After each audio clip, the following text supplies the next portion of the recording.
안녕하십니까. 2023년 9월 7일 최병무의 팩트 시작하겠습니다. 이화영 전 경기도 평화부지사의 옥중 편지가 또 하나 공개가 됐습니다. 오늘자 소인이 찍힌 걸로 보이니까 오늘 아마 오전에 받아와서 공개를 한 것으로 보이는데, 새로 변호인으로 선임된 김광민 변호사가 공개를 했습니다. 지금까지 검찰에서 했던 진술을 다시 한번 뒤집는 겁니다. 제가 며칠 전에 난기류 이렇게 얘기했는데, 그러면서도 저는 조금 더 두고 봐야 된다 이렇게 말씀을 드린 적이 있죠. 아마 설득하는 과정일 것이다 이렇게 제가 설명을 드린 적이 있는데, 설득이 끝난 것 아닌가? 이렇게 분석이 됩니다. 이 옥중 편지 내용에 보면 검찰로부터 지속적인 압박을 받아 이재명 민주당 대표가 관련된 것처럼 허위 진술을 했다. 제가 이재명 대표와 관련해 검찰에서 진술한 검찰 신문 조서는 임의성이 없는 상태에서 진술한 것으로 사실이 아니다. 김성태 체포 이후 같은 사안으로 8개월 이상 검찰 수사를 받으면서 이 과정에서 이재명 대표의 혐의를 인정하라는 집요한 압박을 받았다. 별건 수사를 통한 추가 구속 기소 등 지속적인 압박을 받으면서 이 대표가 관련된 것처럼 일부 허위 진술을 했다. 거듭 밝히거니와 이화영과 경기도는 쌍방울 김성태 등에게 스마트팜 비용뿐만 아니라 이재명 지사의 방북 비용을 요청한 적이 결코 없다. 따라서 이화영은 당시 이재명 지사에게 이와 관련된 어떠한 보고를 한 적이 없으며 김성태와 전화 연결을 해준 사실도 없다. 자, 이렇게 얘기를 했습니다.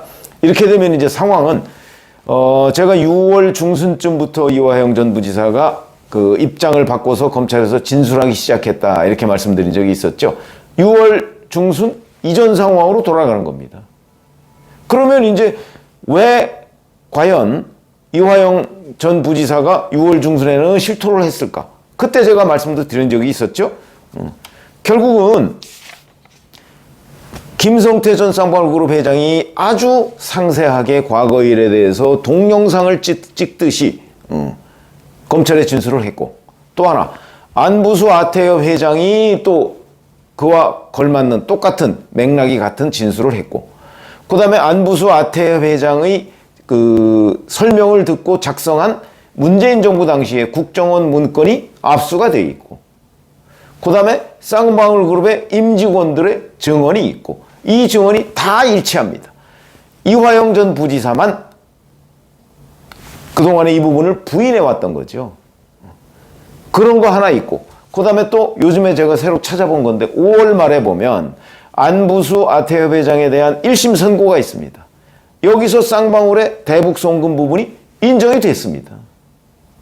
그럼 대북 송금 자체는 있었던 거고, 법원 1심 판결이긴 하지만 1심 판결에서 인정이 됐던 거고, 그 다음에 자기를 제외한 쌍방울그룹 모든 사람들이 다 똑같은 증언을 내놓고 국정원 문건까지 있으니까 더 이상 부인하기가 어렵다 해서 진술을 한 걸로 보이는데, 자, 그 이후에도 그 부인이 이걸 뒤집기 위해서 여러 차례, 그 다음에 박찬대 최고위원회 회유까지 이렇게 있었던 것이죠.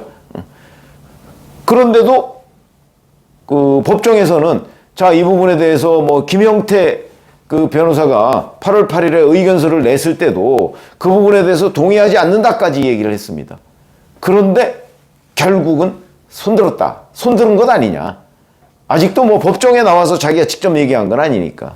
물론 김광민 변호사가 이화영 전 부지사의 이 옥중 편지를 위조했다 이렇게까지 얘기할 수는 없겠죠. 그거야 위조했으면 곧 들통이 날 테니까 그건 아닐 거고, 여하튼 이화영 전 부지사의 옥중 편지가 이렇게 지난번 7월 말에 이어서 다시 한번 똑같은 게 나왔는데, 그동안에 줄곧 그 이화영 전 부지사 부인의 설득 작전이 있었던 것으로 보인다. 그러니까 결국 이번에 나온 옥중 편지는 진짜 이제 검찰 진술을 뒤집은 걸로 이렇게 판단이 됩니다. 자, 이러면 어떻게 되느냐 하는 게 이제 문제가 되는 거죠. 제가 아까 말씀드렸듯이 여기에는 여러 가지의 증거들이 있습니다. 쌍방울 김성태 전 회장뿐만 아니고 관련자들 아까 얘기한 그런 증거들이 있죠. 이 증거들을 기반으로 해서 이화영 전 부지사까지 처벌을 하는 것은 별 문제가 없어 보인다. 다만 이재명과의 연결고리는 이화영이었는데 이 연결고리가 일단은 차단이 된 거죠. 이화영이 이제 다시 진술을 뒤집으니까. 근데 여기서 또 중요한 거는 이화영 본인의 증언의 신뢰도 자체가 재판부에 이제 더 이상 뭐 믿을 수 없다 이렇게 되는 거 아니겠습니까? 그러니까 본인의 신뢰 자체가 지금 이제 무너진 것이고, 왜냐면 이랬다 저랬다 하는 거니까 오락가락 한 거고 무너진 것이고, 다만 이재명과의 연결고리는 지금 일단 차단이 됐다. 이렇게 보면, 자, 지금부터는 이제 검찰은 그 이화영 전 부지사에 대해서 검찰이 확보하고 있던 여러 가지의 그 수사 결과들이 있습니다. 예를 들어서 이화영 전 부지사의 법인카드, 그 쌍방울 법인카드 횡령 부분, 그와 관련해서 그 뭐 흔히 뭐 내연녀로 알려져 있는 그 40대 여성이 뭐 쓴 그 횡령 내역, 뭐 이런 것들도 사실은 지금 뭐 검찰이 아마 수사 다 끝내놨을 거거든요.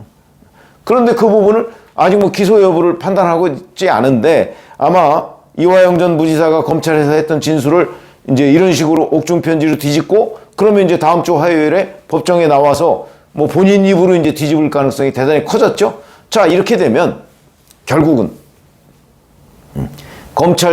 검찰이 가지고 있는 나름대로의 그 어떤 카드, 이거를 이제 제시할 수밖에 없다. 그런 것들이 이제 하나 둘씩 드러날 것으로 보인다. 그러면 이제 검찰과 이화영은 다시 6월 중순 이전의 대치 상태로 가게 되는 것이다.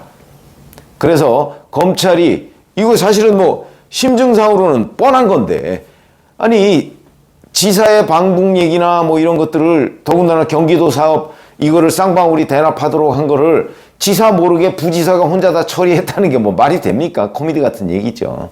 그러니까 이렇게 말이 안 되는 주장을 지금 이제 이화영 전 부지사는 계속 끌고 갈 수밖에 없는 상황이고, 그와 관련해서 이제 검찰은 계속 뭐 다른 증거가 뭐가 있는지 모르겠는데, 여하튼 이화영은 중간에서 지금 그 일종의 꼬리 자르기를 한 셈이 되는 겁니다.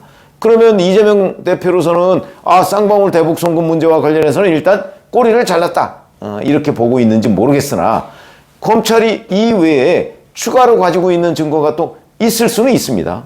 근데 현재까지는 뭐 드러나 있지는 않은데, 그러면 이제 내일 모레 9일이죠. 쌍방울 대북 송금 문제와 관련해서 이재명 대표를 검찰이 이제 불렀으니까 본인도 가겠다고 했고, 그러면 이제 그때가 단식 10일차인데, 사실 저는 어떤 일이 벌어질지 아무도 예측할 수 없다고 봅니다. 아마 이재명 대표의 머릿속에는 있을 겁니다. 그날 가서 또 과거처럼 뭘 적어가서 이걸로 대처하겠습니다, 나 힘없어서 조사 못 받겠습니다, 이렇게 나자빠질 수도 있고, 아니면 정말 돌발 행동을 할 수도 있다고 봅니다. 그러나 어찌됐든 간에 쌍방울 대북 송금 문제, 이거에 대한 그동안의 이화영 전 부지사의 진술 뒤집기 시도, 저는 이 자체가 그 이재명 대표에 대한 뭐 일종의 증거인멸 뭐 이런 거하고도 연결이 가능하지 않을까. 박찬대 최고위원이 그 이화영 전 부지사 40년 지기를 만난 데서부터 이게 시작이 된 거거든요. 그래서 이런 점들 해서 검찰이 아마 이번 9일 그 이재명 대표를 조사하고 난 뒤에는 그 쌍방울 대북 송금 문제하고 백현동 문제를 함께 묶어서 구속영장을 청구할 것까지는 현재 변함이 없는 것 아닌가. 그 스케줄에는 변함이 없을 것이다. 다만 이 대북 송금 문제와 관련해서 약간의 차질이 빚어졌고, 이재명 그 당시 경기도지사와의 연결고리 하나가 조금 약해진 부분이 있는데, 아마 그런 것도 그 다른 증거가 있으면 같이 해서 충분히 영장 청구가 가능하지 않을까 싶은 생각이 드는데요. 어쨌든 오늘 그 이화영 전 부지사가 이제 6월 중순 이전의 단계로 돌아갔다 하는 거는 뭐 상당히 중요한 그 어떤 분수령이 된 것은 맞는 것으로 보입니다.